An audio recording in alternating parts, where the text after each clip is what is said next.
Bonjour mesdames, bonjour mesdemoiselles, bonjour messieurs, fidèles téléspectateurs d'Oreb Télévision et de votre aimable émission Découverte. Nous vous disons grand merci de l'attention soutenue que vous avez toujours accordée à nous suivre. Nous sommes le 25 mai 2025. C'est une journée où nous célébrons la nativité du Christ. Là, nous sommes dans l'église Kimbangiste où tous sont en train de célébrer cette grande fête de Noël. Et l'émission Découverte, mesdames et messieurs, se tient à ce jour à Boma. Nous sommes à Boma, la ville touristique, une ville que vous allez découvrir tout au long de cette émission parce que nous avons beaucoup de sites touristiques que vous avez également déjà vécu tout au long de nos diffusions autour de la ville de Boma. Je ne suis pas seul sur ces plateaux.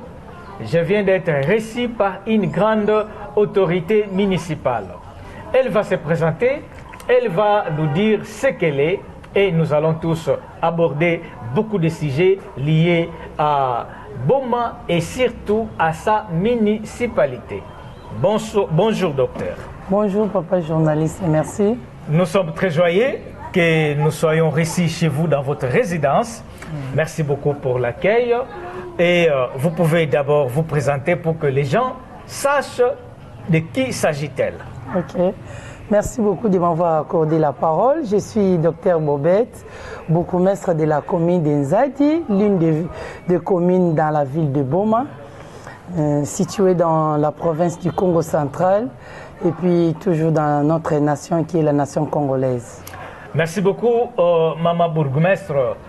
Nous sommes très contents de voir que le chef de l'État Félix Antoine Tshisekedi a donné confiance pour que vous soyez vraiment autour de lui afin de l'accompagner par rapport à ce quinquennat. Qu'est-ce que vous pouvez nous dire d'abord brièvement par rapport à la ville de Boma avant que nous puissions entrer dans les vifs? Merci beaucoup. La ville de Boma d'abord, c'est une ville historique. Ça, nous tous, nous sommes en contrainte que la ville de Boma, c'est une ville historique, cosmopolite, et c'est une ville aussi portière. Il y a un port international qui date de longtemps, et aussi c'est ici qu'a commencé les institutions étatiques de la RDC. Donc d'ailleurs, je pouvais vous dire aussi que là où je suis comme bourgmestre ou dans mon bâtiment administratif, c'est là où le premier administratif du Congo dans de la RDC aujourd'hui, c'est là où il a commencé. Donc c'est vraiment une ville qui est historique et les gens ne peuvent même pas sauter comme ça sans connaître l'histoire de la ville de Boma. Aujourd'hui, nous pouvons le confirmer que c'est une ville aussi cosmopolite parce qu'il y a différentes tribus, ethnies qui sont mis ici ensemble. Nous vivons, nous travaillons ensemble. Il n'y a pas de tribalisme. Nous tous, nous sommes des Congolais.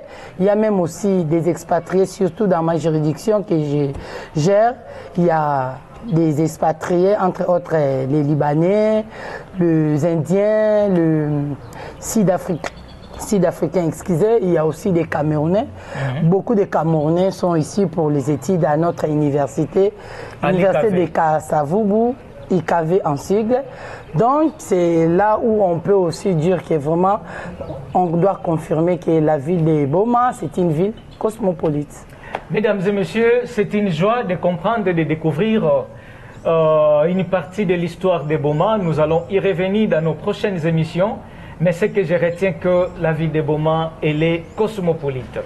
Madame la bourgmestre de la commune de Nzadi, vous êtes ici depuis combien de temps?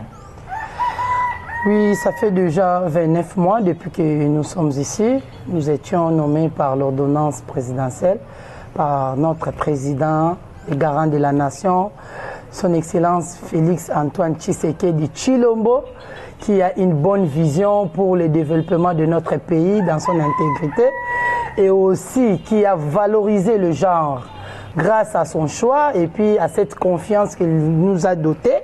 Aujourd'hui, dans le Congo central, nous avons différentes braves femmes qui sont à la tête de nos institutions étatiques et para-étatiques, je pourrais dire aussi. Donc de ces choix-là, je dis déjà merci au chef de l'État et aussi au cadre de notre parti qui est l'IDPS et aussi, je pourrais dire aussi à la notabilité de la ville de Boma qui m'ont accueilli avec tout enthousiasme, toute considération, vraiment et implication aussi dans leurs propos, suggestions et je pourrais dire vraiment, en tout cas, j'étais la bienvenue dans la ville de Boma. Oui, en tout cas, ça c'est une bonne chose et que vous avez déjà donné une partie des impressions. C'est la question qui suit parce que le chef de l'État vous a nommé sur ordonnance présidentielle. Mais quelles étaient vos premières impressions? Merci beaucoup pour ça. Je pourrais dire, étant qu'enfant de Dieu, je suis chrétienne. En tout cas, je dirais que j'avais toujours de l'espoir qu'un jour je serai une grande dame, toujours au service de cette nation. Alors, mes impressions étaient vraiment satisfaisantes. Ces choix-là n'étaient pas un mauvais choix pour le chef de l'État. D'ailleurs, je dis aussi grand merci pour cette confiance qu'il nous a accordée, qu'il m'a accordée personnellement. Parce que venir dans le bas-fleuve, ce n'était pas facile. Mais quand je suis venue ici, je me suis dit que non, non, vraiment, le chef de l'État, c'est un visionnaire. C'est un grand visionnaire. Moi, je pense que pour moi, je dirais, pour être vrai et clair et net, c'est l'homme qu'il faut. Il a vraiment la bonne vision de notre entité qui est le Congo. Donc, nous devons aussi nous rendre un ascenseur dans notre travail, dans notre conception de faire des choses et de vivre aussi avec la population qui est mise à notre disposition. Oui, vous êtes l'autorité municipale de Nzadi. Ah oui. Nzadi, c'est la commune qui nous a reçus. Ici, nous sommes en ville. Mais la ville de Boma est dans la commune de Nzadi. C'est dans votre juridiction. Bien sûr. À quel état vous l'avez trouvé? Bon, je pourrais dire que vraiment c'était moyennement bon parce que c'est une continuité des affaires, parce que nos prédécesseurs ont travaillé ce qu'ils ont pu faire et nous aussi à notre arrivée, nous continuons à faire bonnement pour qu'on laisse des traces un jour, que ceux qui viendront après nous, qu'ils puissent aussi faire des plus par rapport à ce que nous avons fait. Je pense que c'est une continuité des affaires étatiques. Merci bien. Mesdames et messieurs, je vous rappelle que Madame Bobette, la bourgmestre de la commune de Nzadi, ensemble avec elle, on est en train de décrypter l'évolution de cette commune en rapport avec ce qu'elle est en train de faire et aussi ce que la population peut faire, parce que ce ne sont pas seulement les autorités qui nous doivent, mais nous aussi, la population, nous avons cette obligation et le devoir de les accompagner pour que leur mission soit vraiment totalement réussie. Madame la bourgmestre, vous avez parlé de la continuité des affaires de l'État. Qu'avez-vous fait jusque-là dans la commune d'Nzadi et que pensez-vous encore faire pour que nous puissions voir l'évolution et le développement de cette commune?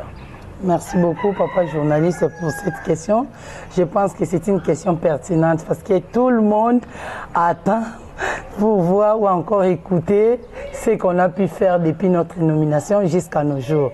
Moi, je pense que nous avons déjà des plans de développement dans nos juridictions. Alors, depuis qu'on avait commencé ou que j'ai commencé mon exercice ici à la tête d'Nzadi, je pense qu'il y a quelques actions que j'ai pu faire ou encore que j'ai eu à réaliser au bénéfice de la population, je dirais, et aussi, il y en a aussi d'autres qui sont à l'attente par rapport au moyen terme ou encore, je dirais même, à long terme. Alors, je citerai quelques actions qui sont déjà à la portée de la population d'Nzadi.